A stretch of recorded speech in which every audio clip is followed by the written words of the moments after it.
আজকে এই মুহূর্তে একটি ভালো খবর নিয়ে আলোচনা করতে চলেছি, যেটি হলো ডিএ। সেই ডিএ সংক্রান্ত বিষয়টি নিয়ে আলোচনা করার পূর্বে এখনও আমার চ্যানেলে যারা সাবস্ক্রাইব করেনি সাবস্ক্রাইব করুন, পাশে থাকুন, পাশে থাকা বেল আইকনটি ক্লিক করে দেন যাতে নতুন নতুন ভিডিও দিলে সবার আগে পৌঁছে যাবে। এবং ভিডিওটি একটু লেন্দি হতে পারে, কিন্তু স্কিপ করবেন না, স্কিপ করলে আপনারা কিছুই বুঝতে পারবেন না।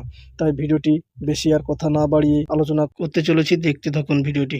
পশ্চিমবঙ্গ রাজ্য সরকারি কর্মীদের জন্য কোনো ভালো খবর না আসলেও খুব শীঘ্রই শিখে ছিটতে চলেছে কেন্দ্রীয় কর্মীদের জন্য, কারণ দীর্ঘ প্রতীক্ষার পর কেন্দ্রীয় সরকারি কর্মচারী ও পেনশনভোগীদের মহার্ঘ ভাতা ডিএ ডিয়ারনেস অ্যালাউন্স বৃদ্ধির ঘোষণা হতে চলেছে, তাও দীপাবলির আগে। এবারে কতটা ডিএ বৃদ্ধি পাবে ডিয়ারনেস অ্যালাউন্স? ভারতের 1 কোটির বেশি কর্মচারী ও পেনশনভোগী উৎসবের মরশুমে ডিএ বৃদ্ধির অপেক্ষায় রয়েছেন। Government of India ministry of financial department থেকে ডেটেড পাবলিশ হয়েছিল 2রা এপ্রিল 2025। সাধারণত বছরে 2বার ডিএ বৃদ্ধি করে কেন্দ্র সরকার। চলতি বছরের জন্য দ্বিতীয়বার কেন্দ্র সরকার কর্মীদের কেন্দ্র সরকার যে বছরে 2বার ডিএ ঘোষণা করে তা 1/1/2025 জানুয়ারিতে ঘোষণা করেছিল এবং দ্বিতীয়টিতে জুলাই।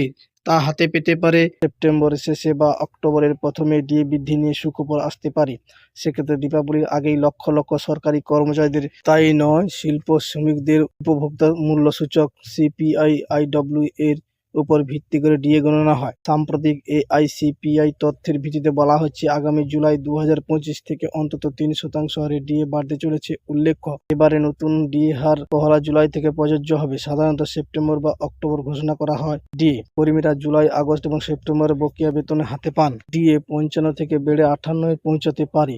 বর্তমান 55 হারে ডিএ পাচ্ছেন কেন্দ্রীয় সরকারি কর্মীরা, একাধিক মিডিয়া রিপোর্ট বলছে। এবারও 3% ডিএ বৃদ্ধির সম্ভাবনা রয়েছে। 4% বৃদ্ধি পাওয়ার সম্ভাবনা রয়েছে বলেও শোনা যাচ্ছে।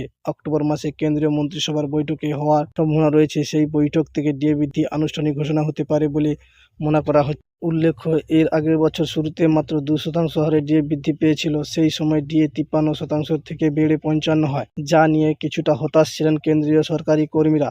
তবে এবারে আর আক্ষেপ থাকবে না, কারণ ডিএ 58-59% পৌঁছে যেতে পারে। এদিকে 2026 সালের জানুয়ারি থেকে লাগু হচ্ছে 8ম পে কমিশন। তার আগে 7ম বেতন কমিশনের আওতা শেষ বেতন বৃদ্ধিতে হতাশ হবেন না সরকারি কর্মচারীরা। এই নিয়ে ভিডিওটি আশা রেখে যদি ভালো লেগে থাকে বেশি বেশি শেয়ার এবং কমেন্ট এবং লাইক করুন অপরকে দেখার জন্য। স্পেসিফিকেশন এবং কারেন্ট ডিএ জানুয়ারি 2025 এবং expected DA July 2025।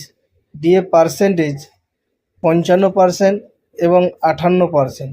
Effective date কী ছিল না, জানুয়ারি 2025 পহলা এবং 1 জুলাই 2025। শেষ করার পূর্বে যে কথা প্রত্যেকবার বলে থাকি, আশা করি সবাই ভালো এবং সুস্থ আছেন। ভিডিওটি দেখার জন্য অসংখ্য ধন্যবাদ এবং ডেসক্রিপশনের শেষে দেওয়া থাকবে আপনারা এই সম্পর্কিত ভিডিও দেখতে পারেন। ধন্যবাদ।